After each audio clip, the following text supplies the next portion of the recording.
Retirement planning, broad asset class. We are here to help you achieve your financial goals with the right strategy and trusted services. Classification of asset. সম্পদ মূলত 3 শ্রেণীতে বিভক্ত। 1. Personal asset. 2. Cash and equivalent. 3.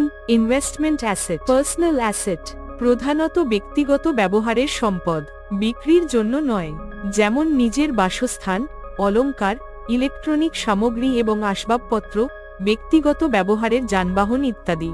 Cash and equivalent মূলত স্বল্প মেয়াদী বিনিয়োগ, জরুরি পরিস্থিতির জন্য এবং অদূর ভবিষ্যতের কোনো লক্ষ্য পূরণের জন্য।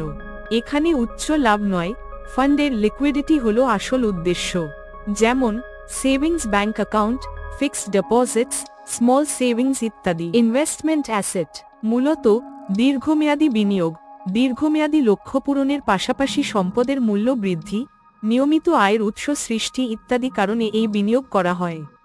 মূলধন বিনিয়োগের পরিমাণ তাৎপর্যপূর্ণ, সেটা নিয়মিত অথবা এককালীন বিনিয়োগের মাধ্যমে হতে পারে। ইনভেস্টমেন্ট অ্যাসেট আবার 2 প্রকার। 1. ফিজিক্যাল অ্যাসেট যেমন real estate, metal, commodity. 2. Financial asset যেমন life insurance, mutual fund, equity share. প্রত্যেক ধরনের সম্পদের বৈশিষ্ট্য নিয়ে আমরা পর্যায়ক্রমে আলোচনা করব।